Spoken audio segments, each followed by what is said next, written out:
Welcome to Wild Turkey Science, a podcast made possible by Turkeys for Tomorrow. I'm Dr. Marcus Lashley, Professor of Wildlife Ecology at the University of Florida. And I'm Dr. Will Goolsby, Professor of Wildlife Ecology and Management at Auburn University. We're both lifelong hunters and devoted scientists who are passionate about hunting, managing, and researching wild turkeys. In this podcast, we'll explore turkey research, speak to the experts in the field, and address the difficult questions related to wild turkey ecology and management.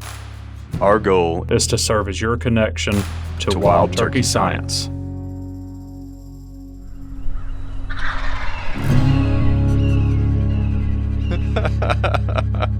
Well, let's get down to business, I guess. So we've got a couple of guests with us today from the North Carolina Wildlife Resources Commission. We've got Hannah Plumpton, who is the Upland game bird biologist, and we've got Kreh, who's the assistant chief. So welcome to Wild Turkey Science, guys. We're glad to have y'all on. Yeah, glad to be here. Appreciate y'all having us on. Glad to be here. Yeah, excited to talk to y'all. It's been a while since I was working on turkeys in North Carolina, but I did a little bit during my PhD that, you guys are probably familiar with down at Fort Bragg. So I'm happy to be thinking about turkeys in North Carolina again. Nice to reminisce. Yeah. Marcus, that's one of the interesting things about North Carolina too, and I'm sure we'll get into the discussion about it some today, but it's such a diverse state. And, thinking about where you worked in Fort Bragg and the landscape there, but a lot of people, are thinking about mountains when they think about North Carolina. So they've got that and everything in between, which is, a significant challenge when it comes to managing turkeys, I'm sure. Yeah, I can imagine. It is unique in that way. We go from 0% sea level and really sandy soils to 4,000, 5,000 feet elevation and deep hardwood forests. So it's a good range of variety there. Yeah. Well, related to that, Hannah, I'm curious more than anything, and maybe it can kick off some of our discussion in terms of your, I'd say, engaged turkey hunting community. Are they fairly evenly distributed across that, or do you see differences in the interest in turkeys and hunting in different parts of the state? I would say it's pretty even across the state. It may be a little newer on the coast because we restored turkeys later on the coast. So we just finished restoration on the coastal area in 2000. So they've just been increasing naturally. So there have been more and more interest versus, some of our mountains in Piedmont area where they were there for decades and a little longer. So it's growing in interest, but you find hardcore and avid hunters all across the state pretty evenly. Yeah, that makes sense. So the restoration you were saying that ended in 2000 over in the coastal plain? Yeah, we had a much longer restoration period. We started, I guess, in the 1950s, but we really, doing a variety of walk-in traps, drugging, and it wasn't until the 70s when we really started rocket netting and picking up pace, and we really picked up pace in the 90s, but we started restoration in our mountains and worked our way towards the coast. So we I finished didn't realize that. in the coastal area. Yeah. Marcus, one of the funny stories you'll hear here in North Carolina is Hannah's predecessor during the bulk of those restoration years was a man named Mike Singster. He's kind of famous for leading the turkey restoration here for a lot of years. Mike had the good fortune to be working in an era when he was not recorded on podcasts. So there's no, unless he wrote stuff down in reports, he's got plausible deniability on a lot of things. I've learned that to feed Mike Singster, 25 or 30 years ago. But one of the things that folks that went to NC State in the 1980s, there in the wildlife program, tell me that Mike used to come talk to him and he made comments about restoration program. And at that point, we were releasing birds in the mountains and a few sites in the river swamps on the coast. But he would make comment to that class that we probably were not going to release birds in the Piedmont because we didn't think the habitat there would support them. And, by today's standards, that's like a weird thing to think about, having that. And that wasn't because Mike and the other biologists weren't savvy folks back then. They just, we were learning so much about turkeys, and there's just so many boxes now that we have checked. And in terms of our knowledge base, that it seems almost laughable to think about that now. But Hannah and I are working in an era where, 30 years from now, somebody's going to come back and listen to this podcast and be like, I can't believe Chris and Hannah were saying that. But Yeah, it's really interesting. in electrons. Well, I mean, I think the silver lining of that is that we just continue to learn and grow in our knowledge of, how to manage this bird, which is important and definitely a silver lining. Mm-hmm. Yes, we definitely know everything about turkeys until something new comes along and we realize we don't know anything about turkeys. Right. Yeah, Right. like makes you scratch your head. So Hannah, you did a good job there taking us through the restoration across the state. So that wrapped up in the coastal plain in around 2000. So, what has been kind of the long-term trend in harvest in the state of North Carolina? So North Carolina's harvest trend has been increasing. In the last 5 years, we've had the 5 highest years on record. Okay. And what's that statewide harvest level at about? The last 2 years have been about just over 24,000 turkeys. Okay. Nice. Pretty good. Yeah, we've been doing good. I keep waiting for it to level off, and I keep saying it, and if I say it long enough, hopefully it'll happen. I hope it does, and I hope it just keeps going. Yeah. But we all know that it can't happen. Eventually it has to level off. Hannah, do you think that has anything to do with the later restocking, where, some of the populations that were stocked last, have still been kind of filling out over time?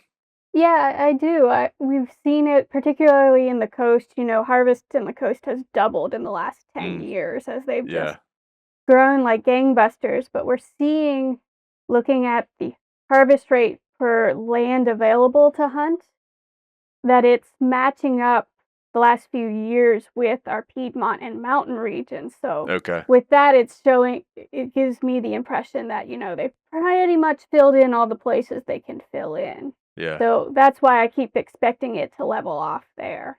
Right.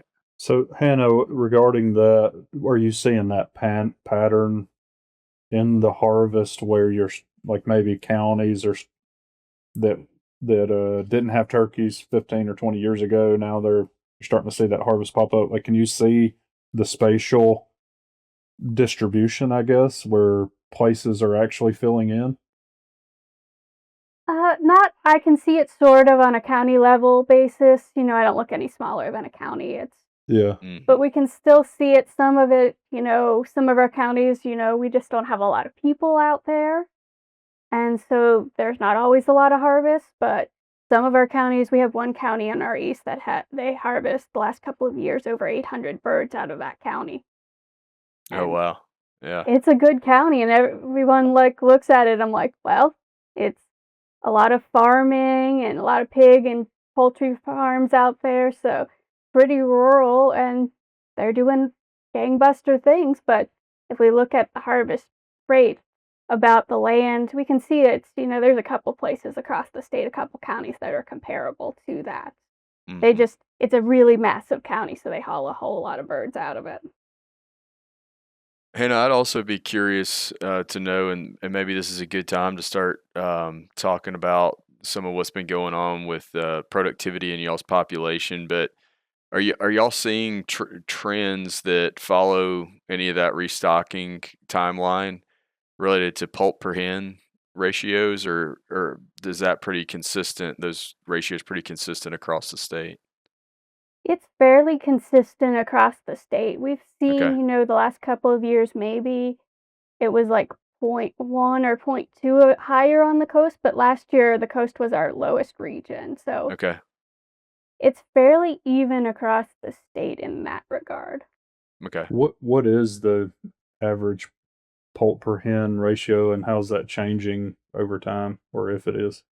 So since we started our summer observation survey, we'd started that in 1988, I believe, or not? Yes, 88. and it's been steadily declining. And so for us, our 10-year average is about 1.7 poults per hen. Okay. 1.7. Okay. Mhm. What was it in the 80s or early 90s? It was up much higher. It was, I think the first year was an extremely high year. It was, pushing 4 poults per hen. Okay.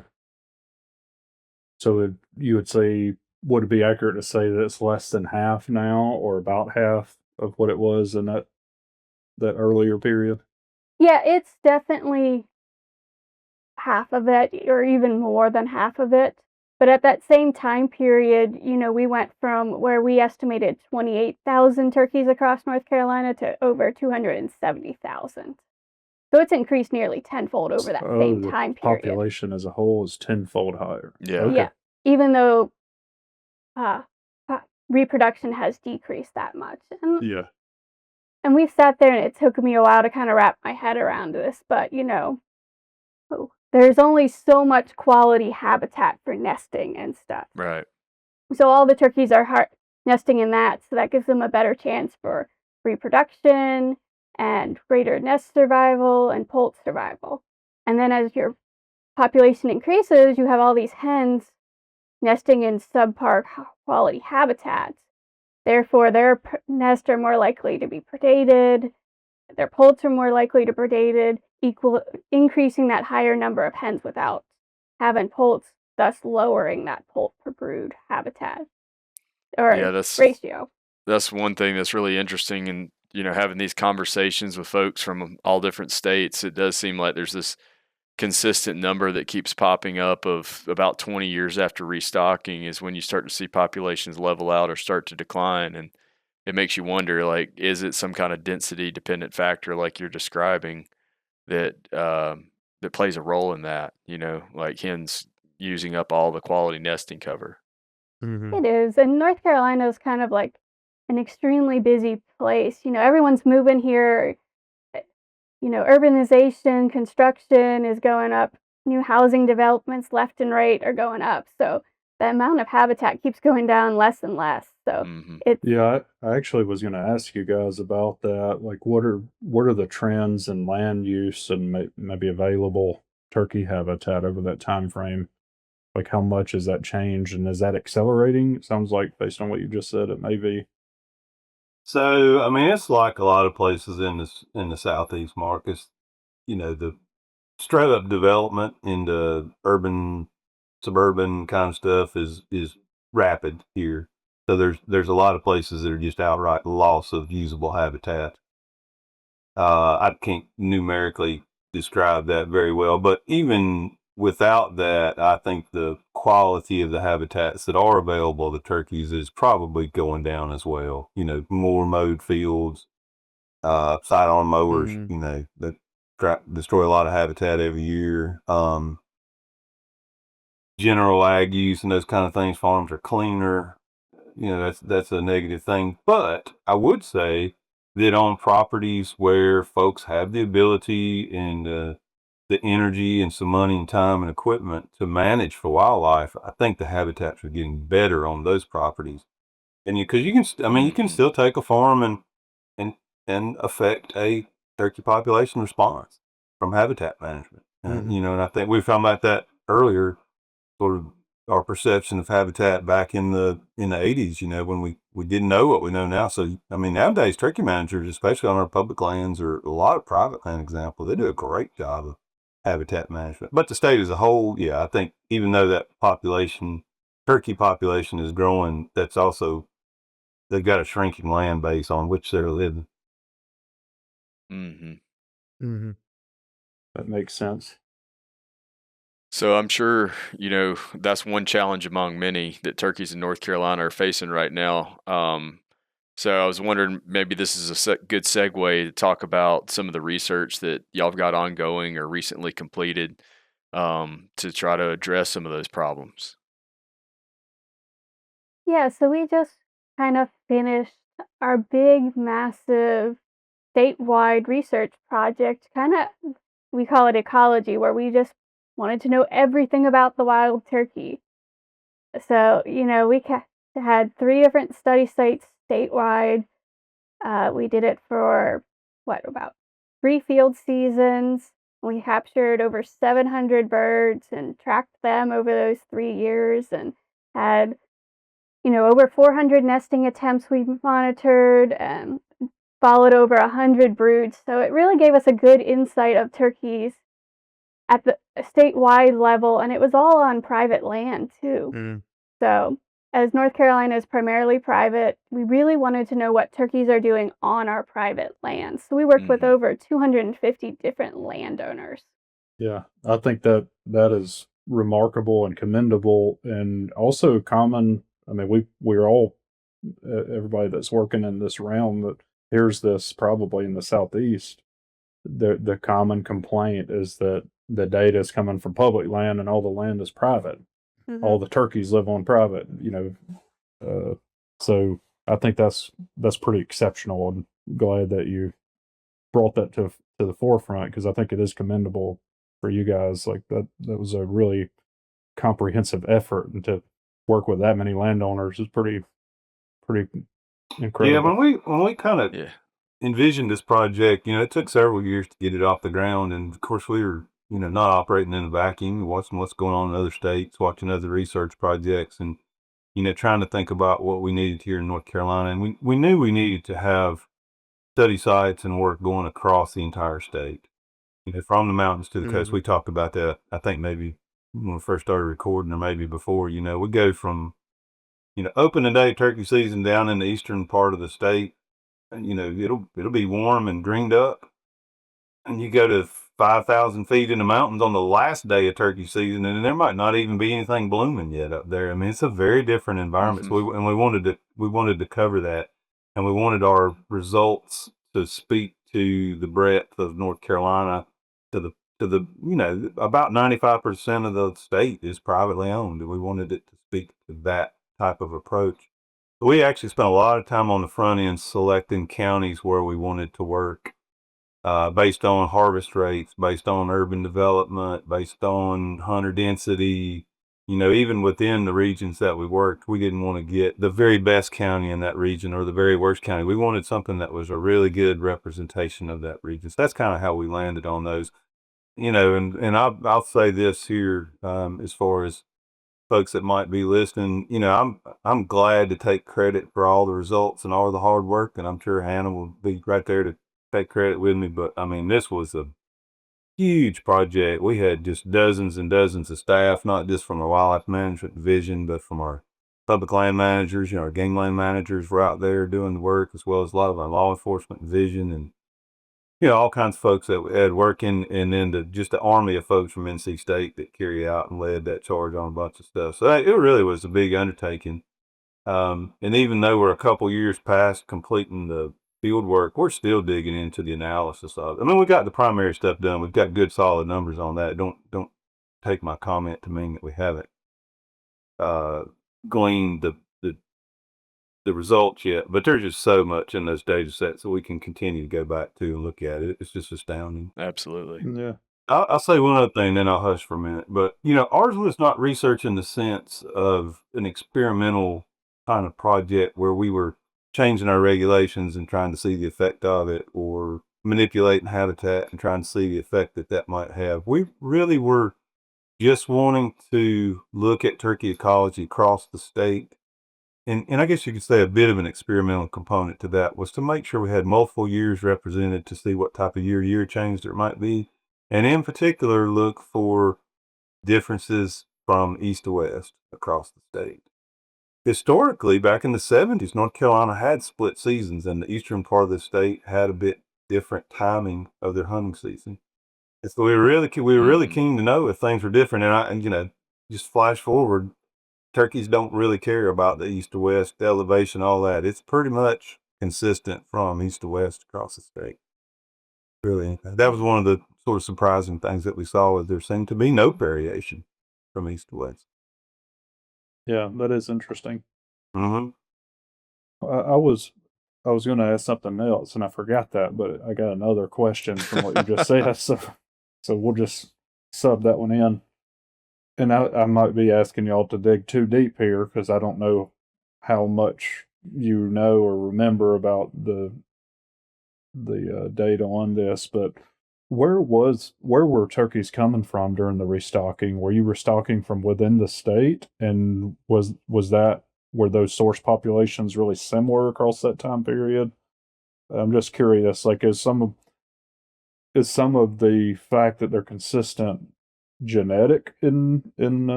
the population, or is it a more fine scale environmental cue? I think it's more of a fine scale. We had birds. We did translocate a lot of North Carolina birds, but we also had a bunch of birds come in from other states as far north as, Vermont and Pennsylvania. I think we had a few birds from Florida come up. I remember a couple of notable trades with West Virginia. They sent us turkeys and we sent them river otters. We've heard about some weird trades like that. So those are my West favorite. Virginia really got the bad end of that.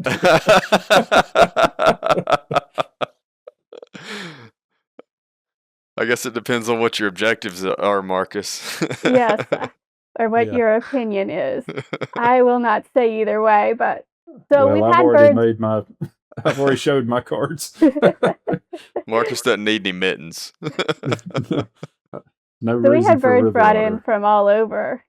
So I think they're really kind of cueing in on that daylight, or that's what we think at least, It doesn't quite matter what the weather's doing, green up or anything. It hits a certain amount of daylight and the hens go, okay, time to breed. We really saw that in our data. Within each year, it was only a couple day variation on the average day they started laying their first egg. Yeah, I guess to double down on that a little bit, the part that was the part of the ecology that's very predictable based on the calendar from year to year is really what the hens are doing. Peak nesting dates, when it started, when finished, when nests would hatch off, those type of things. Those were very predictable, very consistent from year to year, very consistent from one region to the next. The part that was not consistent was gobbling activity. We had acoustic recorders out on all of our sites listening for gobbles, and I'm sure y'all talked about that a lot on there's a process for kind of examining those data and getting patterns for gobbling. And that didn't seem to match up at all with a lot of variation year to year, a lot of variation within a region, a lot of variation across regions. And I kind of pondered on those results a lot about gobbling activity, and I think it comes down to the fact that male turkeys will gobble for lots of different reasons, and sometimes for no reason at all.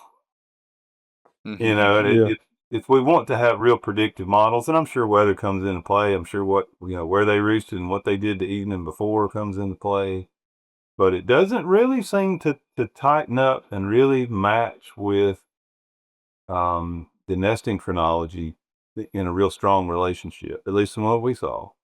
And I think that's one of the important things that we've tried to get that information out to our hunters, to our commissioners, folks that are interested in turkeys here, because for a lot of years, gobbling activity is what we had to go by, whether we were measuring it in some form or fashion or hunters were telling us about it. And so, we end up thinking about our regulatory structure with gobbling activity in mind. But, I think this big project we did is a good lesson to say that's part of the equation, but that's probably not the data set that you need to be hanging your primary consideration for when to open and close turkey season. That's not the best data set to rely on. You really need that data on nesting activity. So, Chris, it sounded let me just rehash what I heard right there, and you can correct me if I'm wrong. But so basically, the nesting across the state is pretty synchronized, but the gobbling is not synchronized across the state. So maybe they're gobbling earlier in the low country than up in the mountains. It's not synchronous from one year to the next or one day to the next, and it's not necessarily earlier in the eastern part of the state. In fact, if you just looked at all the data together and tried to pick out which was the eastern region data and which was from the high mountains, you wouldn't be able to see. There's no indication that the gobbling activities are earlier down in this. Okay. I find that really, really interesting. So they just don't seem to be synchronized on a site by site basis, but there's also not a Yeah. general pattern. And the other states. pattern that, I mean, this is no big surprise from our work. Other folks have sort of found it as well. But that historic understanding that we had of gobbling activity, where we really expected there to be 2 peaks in gobbling, and you would position your hunting season around the second peak. We thought that's kind of how everything worked. Now that we've made improvements with technology, the acoustic recorders and all that, we realize that bimodal pattern, that 2 peak activity pattern in gobbling through the spring is not really there. So trying to hinge your regulatory management, your turkey season timing on that is going to be not the way to do it. Much better data sets now, thank goodness that we have. I've mentioned this to Hannah when we've been riding along and talking about the project and results. And so I was in her seat, a number of years ago when we were firing this project up. So I'm pretty invested in it. And it's a little bit daunting, a little bit scary when you have all this new technology and you're doubling down on a big project and you're really going to look, because you realize, I'm probably going to learn that some of what I thought I knew is maybe not accurate. And there were some surprises in there. Nothing just major earth shattering, but there were some surprises. That was one of them. Kind of that difference in synchronous for nesting versus gobbling activity.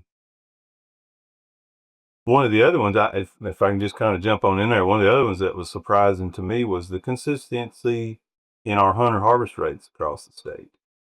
We really didn't have a good idea of, how many of our birds are getting killed every year by hunters.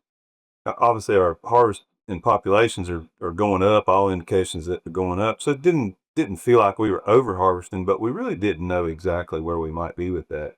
And in all regions and all years, the harvest rate never exceeded 30% of our marked birds out there.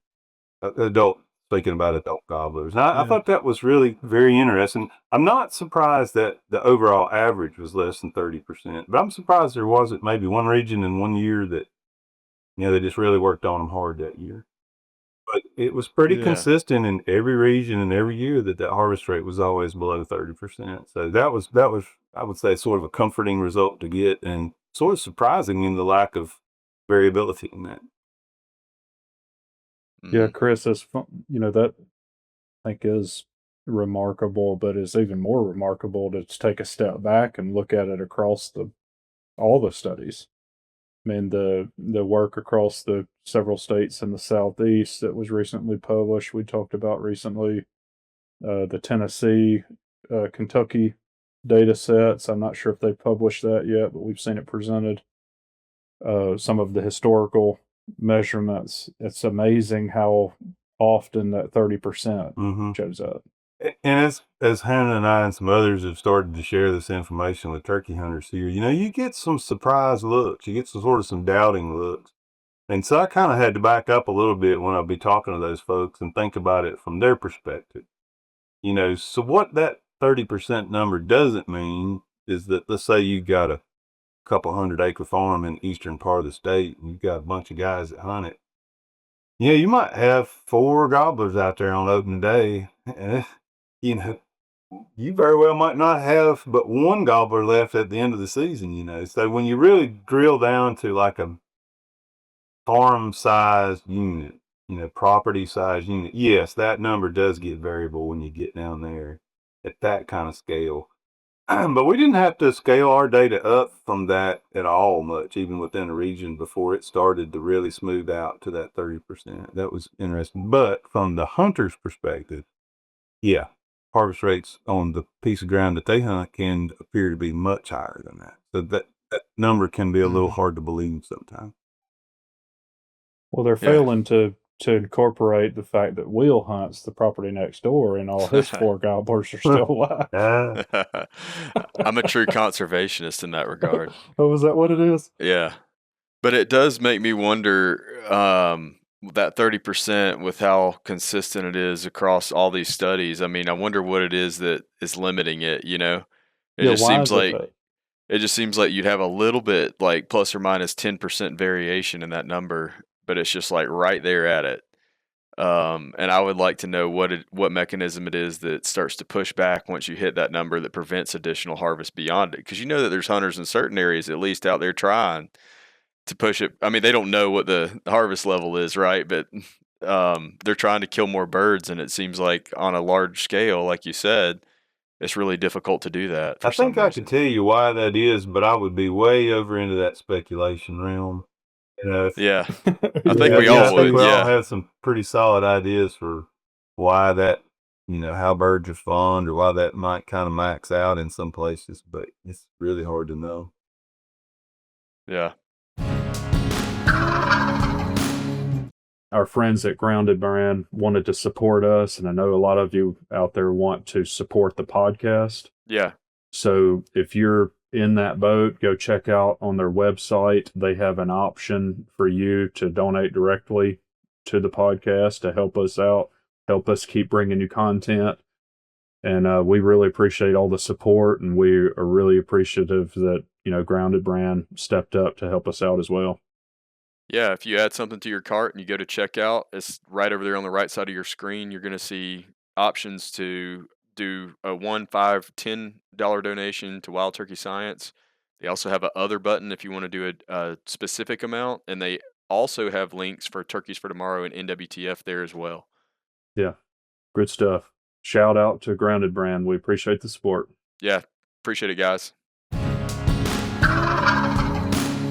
Hannah, what about the other vital rates that y'all studied? Did y'all see any of these regional trends, or was everything pretty much consistent across all your regions of the state? The one regional thing we saw, which was really interesting, and we have no idea why, was hen survival. It varied, and in our Piedmont region had the lowest survival compared to our coastal region or our mountain region, and it's like, okay, you would think one end or the other would be the lowest, not the middle region.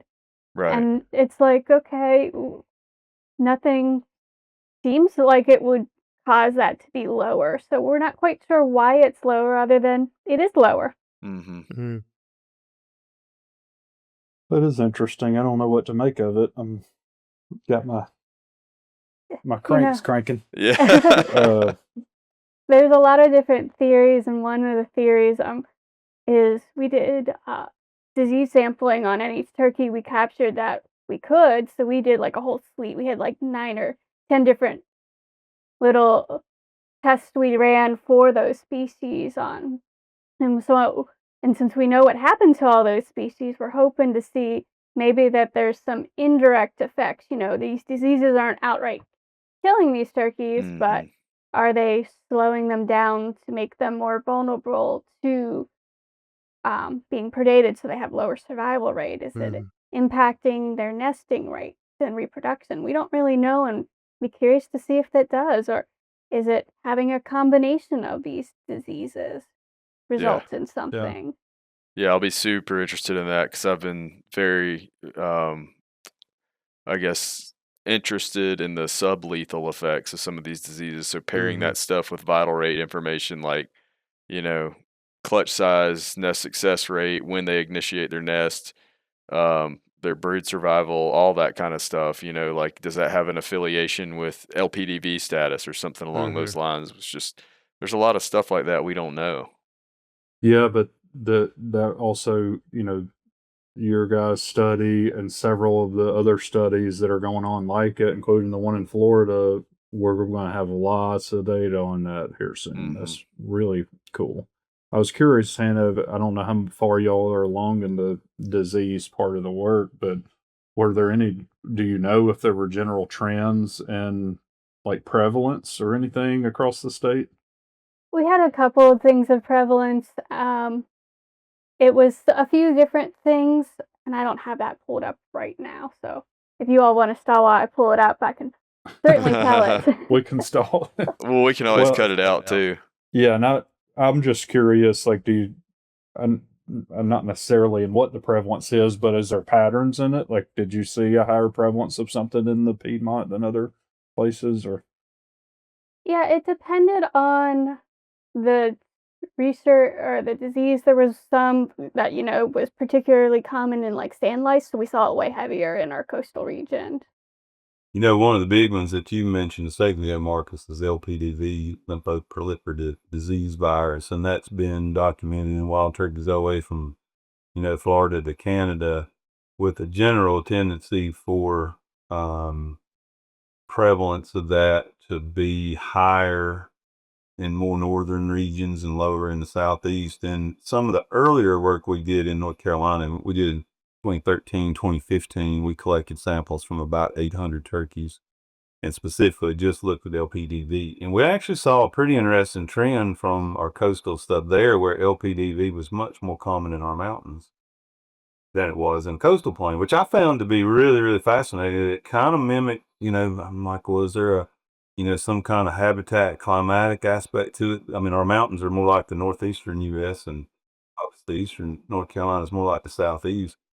So I was really keen to look at LPDV results in this work that we did here in the last couple of years, and it didn't really follow that same pattern. I can't remember off the top of my head exactly what the numbers were, but it's a very common disease. Roughly half of our birds are going to show being exposed to it, test positive for it. And it wasn't quite as clear cut from east to west this time. Yeah.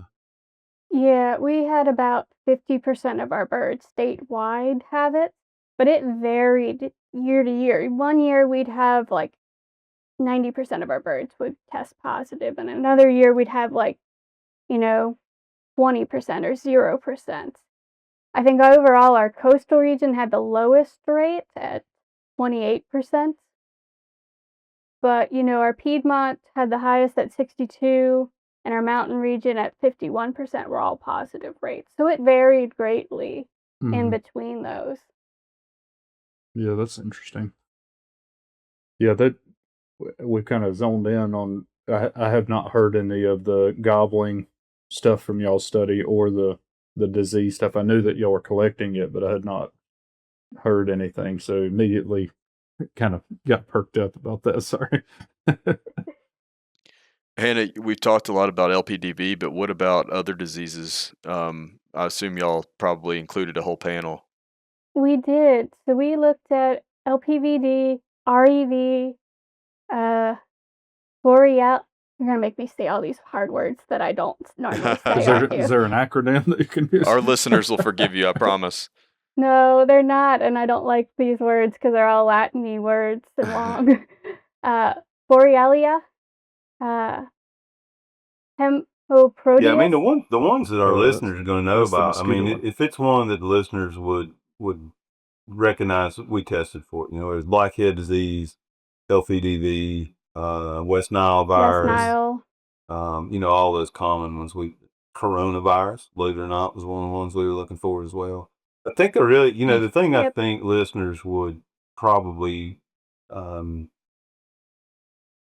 like to know, and it's what I'd like to know as well. We've studied wildlife health issues, disease issues. I'm using the we, like, big picture, all biologists and managers across the country. And we looked at those things for a long, long time, but most studies in the past, you just had a group of animals and you tested them for certain diseases, and then you reported which ones they've been exposed to. And that's kind of the end of it. But the really cool thing now, and this is the nuance that I think we're just coming to grips with here. I know some other states are doing very similar things, which is going to be great for comparison. But, now we not only know, the health status of those birds and what they've been exposed to, but we know their future, how does their life play out after that point? Did they successfully nest? Did they survive? Were they taken by a hunter? Is there a difference in, what happens in the rest of their life based on the assessment we can make of their health now? And that's a much more difficult. Oh man, it's just a lot of that's a lot of data to dig into. What were their movement rates?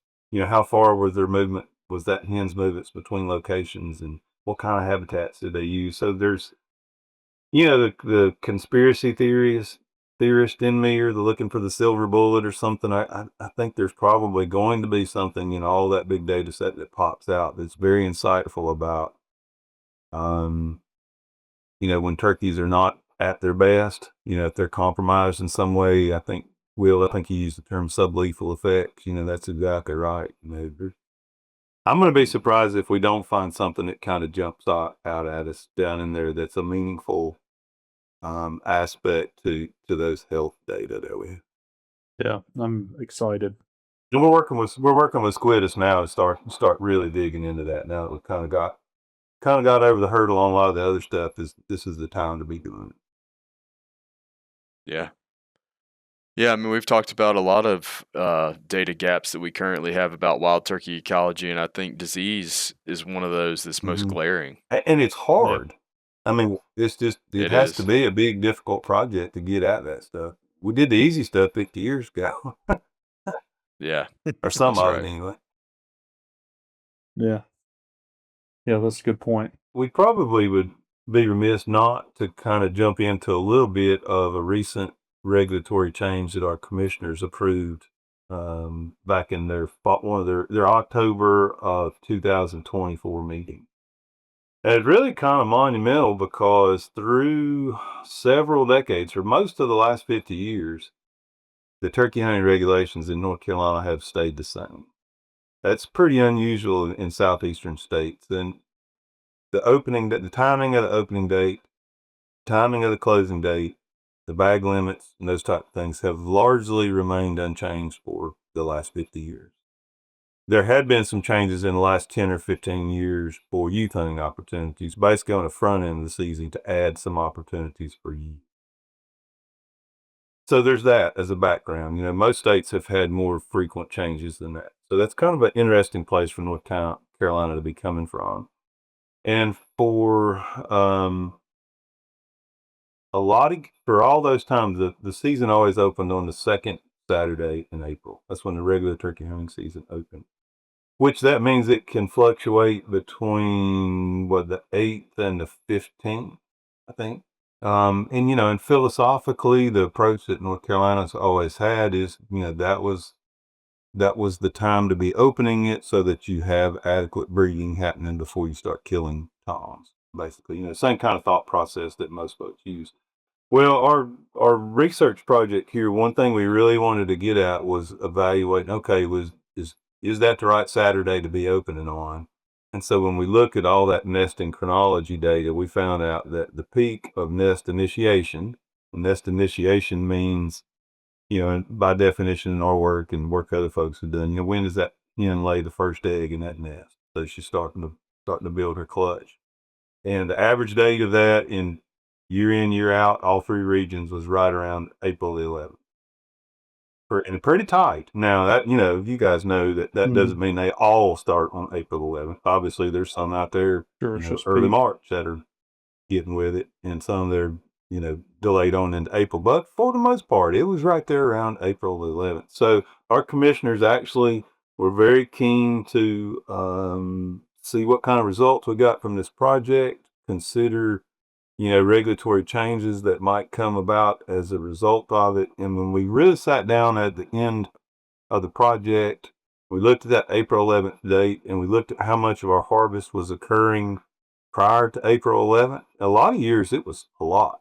It was a third or more of the harvest was happening before that April 11th date, simply because there was a lot of youth hunting opportunity. And when the calendar shifted to line up so that, basically like when it was on the 8th of April, you had a lot of harvest happening before that April 11th date. So our commissioners actually made a change. So turkey season does not open on starting next year. It won't open on the second Saturday in April anymore. It'll open on the Saturday on or after April the 11th. So some years it still will be the second Saturday, but in those years where the calendar opens early, would have it opening a little earlier, it'll actually delay it by 3 or 4 days. Delay it by a week. That's actually a pretty big change that our folks are going to be getting used to. It will limit the amount of harvest that's happening before the season opens. Turkey hunting harvest is so front loaded, in that first week or so of the season. So that's a pretty noteworthy change that our commissioners made based on the data that came out of this project. So, Chris, I was trying to do the math, and I think you alluded to it when you were saying, based on that change, you would on average have a 3-day later start Right. date So than what so you've had 3 in the years out of past. 7, it doesn't actually change it. It only changes it Yeah. in half the years it changes. Hmm. And then it averages out to Yeah. half a week. Essentially, right. Yeah. Yeah. So it's either going to open on the 2nd or 3rd Saturday in April, basically. Mm-hmm. We didn't do anything radical. It just made a slight tweak to Mm-hmm. help better align. It was a little eye-opening when we were seeing, in those early opening days where we were having 30% of the total harvest occur before, on average, they laid their first egg. And Mhm. And, the other part of that Go ahead. change that our commissioners made was we did actually have a full 7-day week-long youth only season. So as part of that package to, trigger the opening date off of April 11th, they also fell back to what we used to have a few years ago, which was with just a weekend for youth hunting. And that's what a lot of other states have. So they fell back to a 2-day youth season, which is when most of the youth harvest was occurring anyway. And then adjusted that opening date a little bit. So a bit more of like Hannah says, a bit more of a tune-up rather than a big overhaul on the regs. Yeah. Yeah. Can you remind us, Chris, and maybe I don't know if there's any other changes, and you could address it, or either one of you. I think I remember the bag limit since I've hunted in that state a bunch. But can you tell us what's the bag limit, or is it adult only, or what are the regulations look like? So we have a 2-bird season limit with a 1-bird daily limit, and our only regulation is it has to be a bearded or male turkey. Okay. So jakes or a bearded hen are fine to shoot. It's part Yeah. of your limit. They are. And that was the one thing we also noticed in our research was, while jakes were only about 15% of our total harvest, our hunters were self-regulating and harvesting only about 5% of the total population. Yeah. So, some states have special jake seasons and stuff, and we were seeing such a low percentage that we felt like we didn't need one. And why complicate the regulations if we don't have to for something that'll give us a minimal gain? Mm-hmm. And do y'all have a fall season? I was about to ask it. So we don't actually. In 1970, we lured Wayne Bailey from West Virginia to be our turkey biologist here in North Carolina. And he, highly controversial at the time, closed fall seasons in the 1970s and opened a spring season.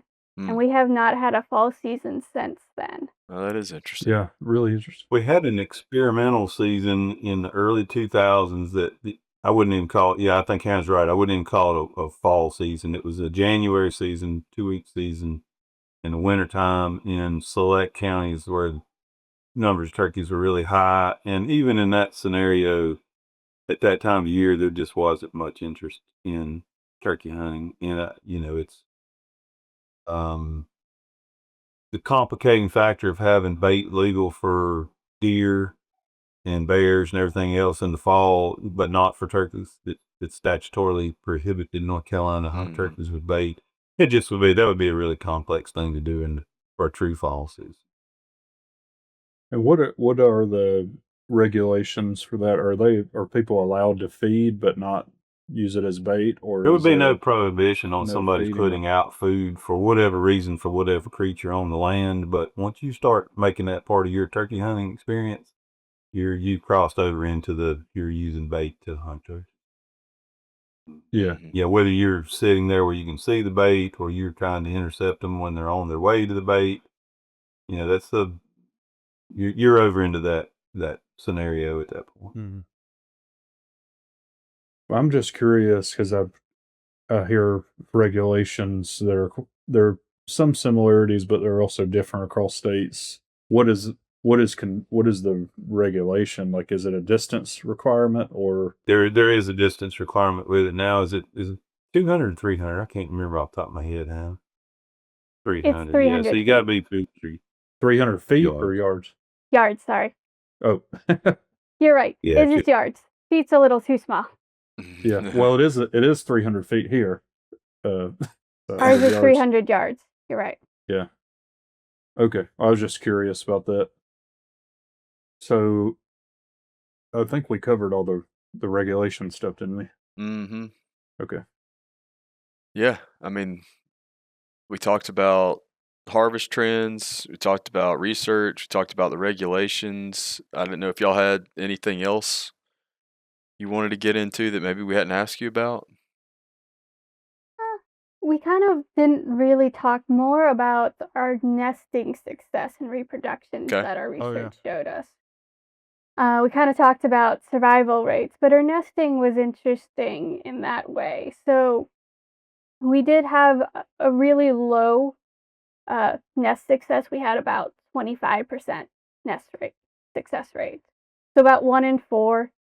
You know, predation was the main cause, but as Chris likes to say, turkeys aren't dying of old age. Um, but we did notice, you know, the better quality habitat, the more likely the nest would be successfully hatched. Mm-hmm. So on like a property level, is that Mhm. what you mean?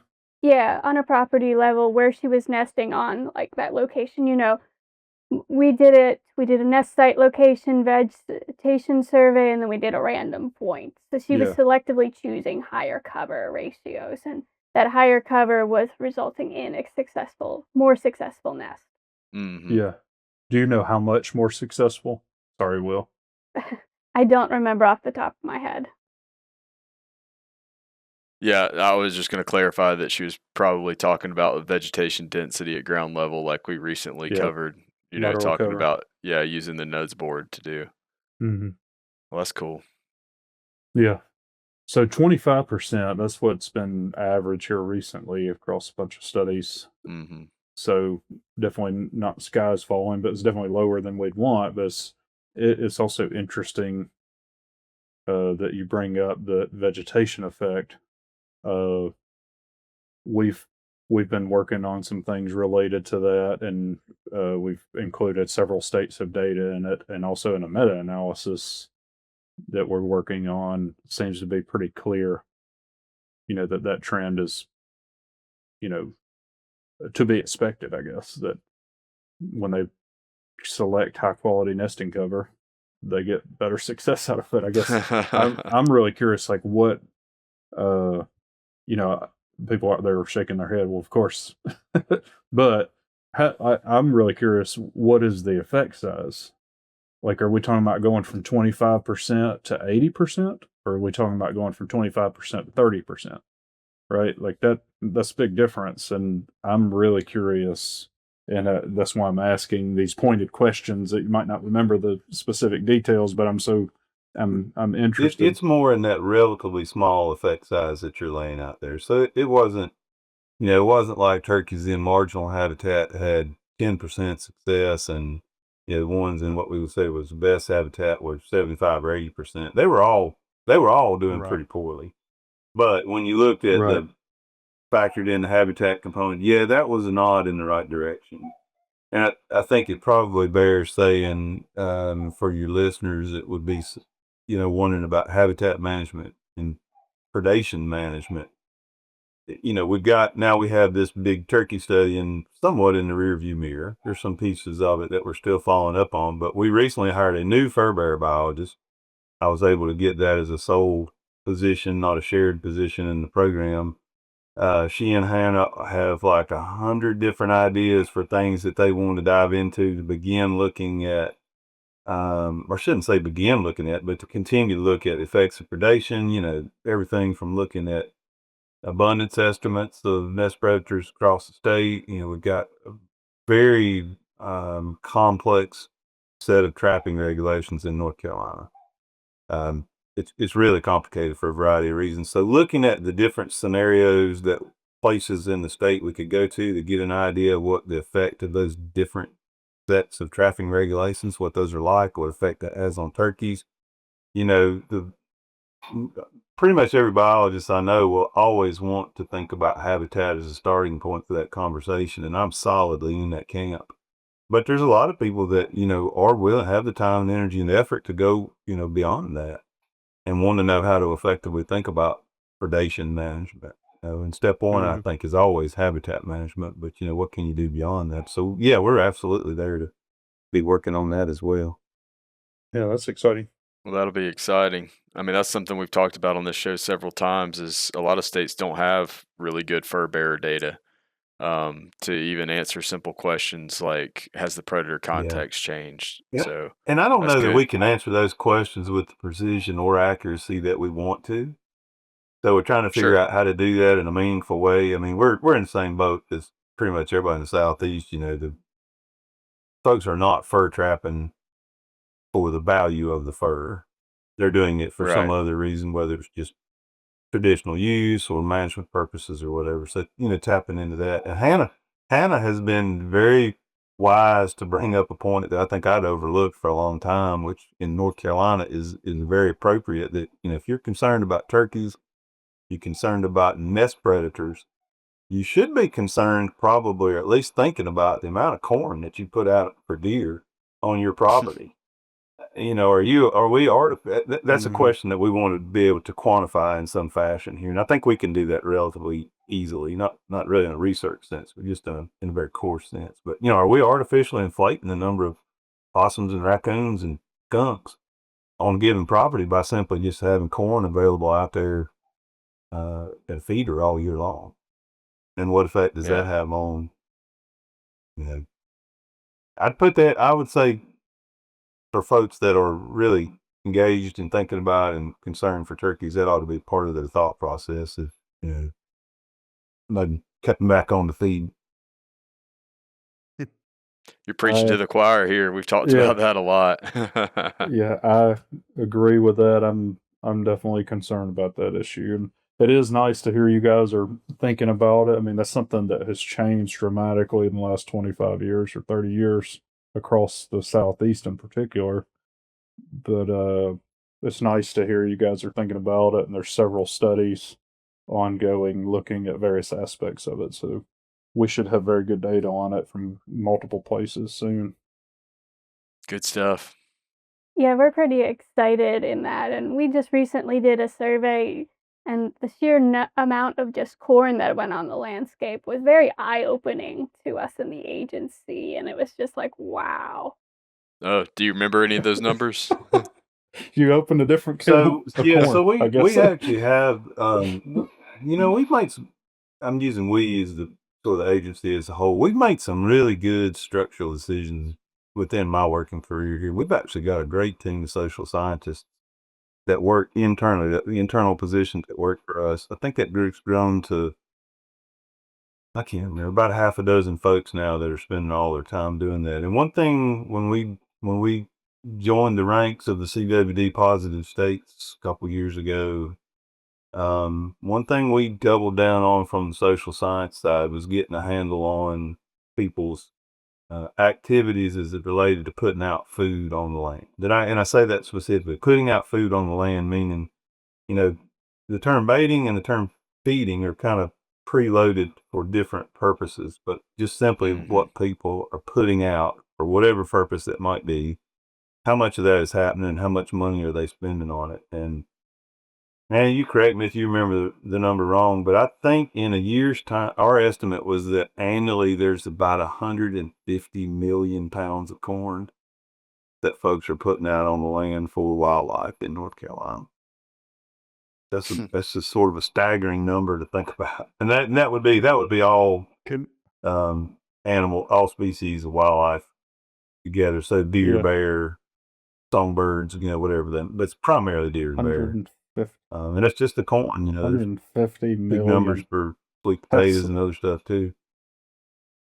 I'm gonna need some Alabama math on that wheel. Do you guys know, like, what is on average per square mile per year or something like that, where Oh, you can do for that. I mean, any you sort could of do the measurement? math on it. We'd have to look at how many square miles there are in North Carolina. But most people that responded to our survey, um, and it was a good sample size in the survey. I'm trying to remember off the top of my head, typical property sizes that people would be managing or hunting or putting, that they were baiting or feeding.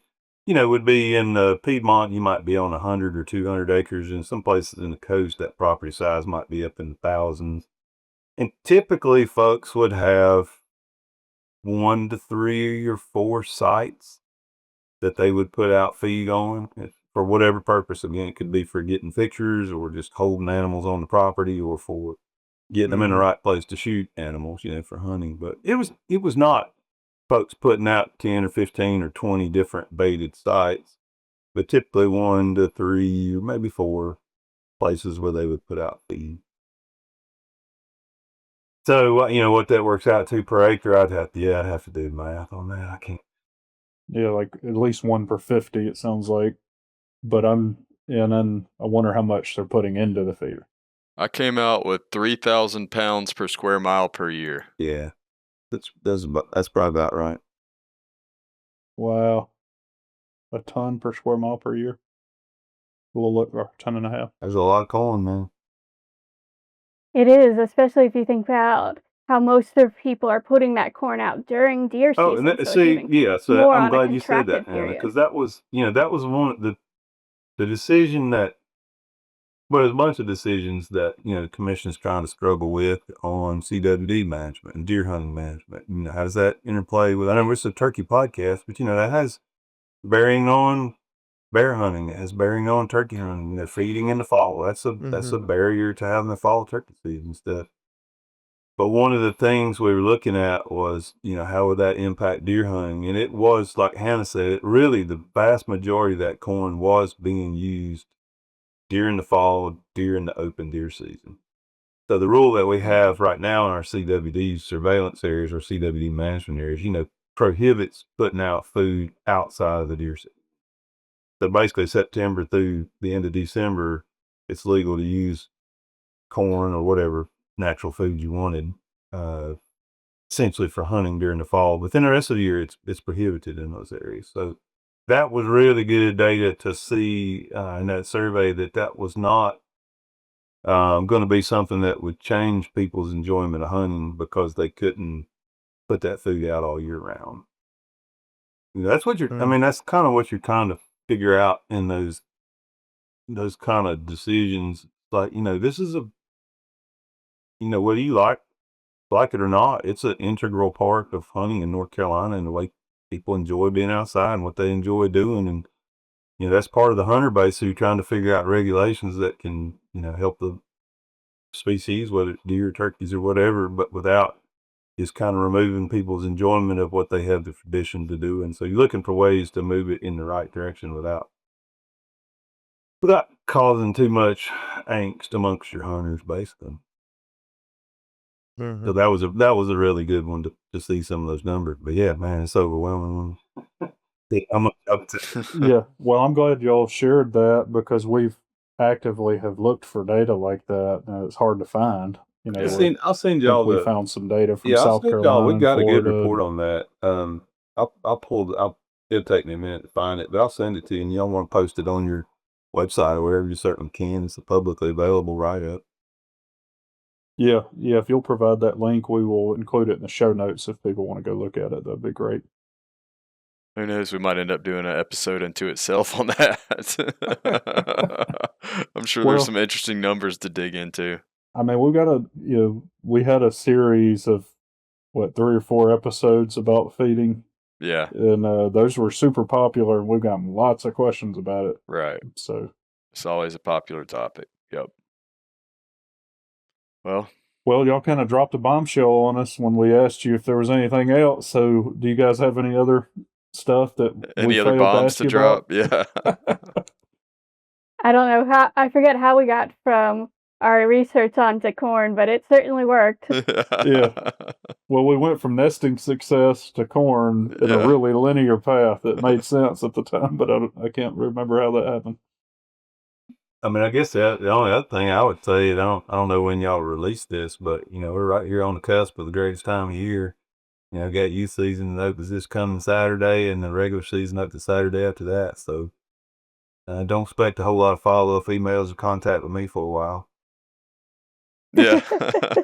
Well, I think Yeah, I think we have it timed pretty well. I guess your season is starting on the 5th or the Youth season will start the 5th. yeah. Spring So season this should starts go out the the 12th. 7th. So it'll be right. Yeah. Yes, timing Good is little perfect. preseason preview for Yeah, and I everybody guess there.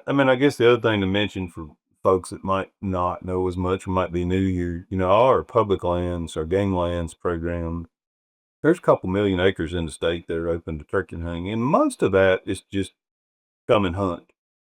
But there are some that are in the permit system that you have to draw a lottery permit on, and the deadline for doing that is March 1st.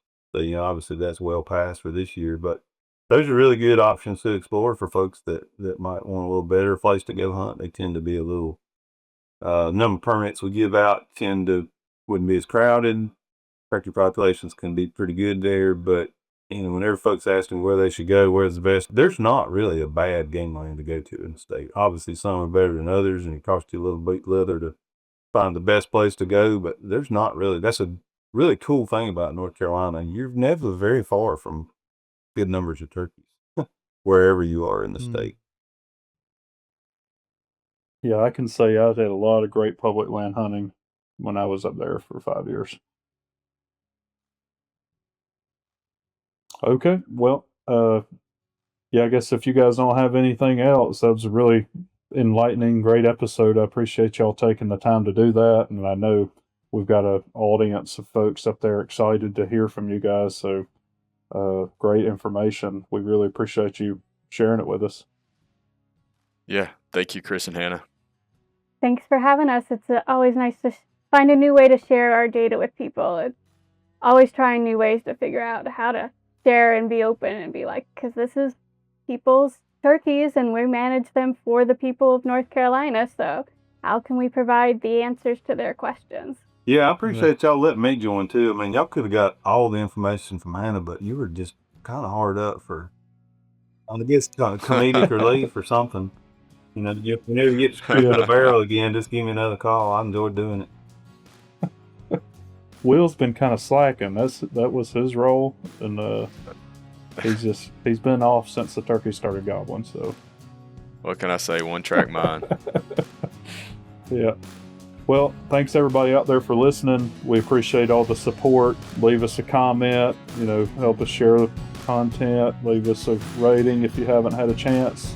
Everything's been great. We appreciate all the comments, and this is another episode that came from popular demand. So keep the questions and thoughts coming on what you want us to cover. We'll keep going. Wild Turkey Science is part of the Natural Resources University Podcast Network and is made possible by Turkeys for Tomorrow, a grassroots organization dedicated to the wild turkey. To learn more about TFT, check out turkeysfortomorrow.org.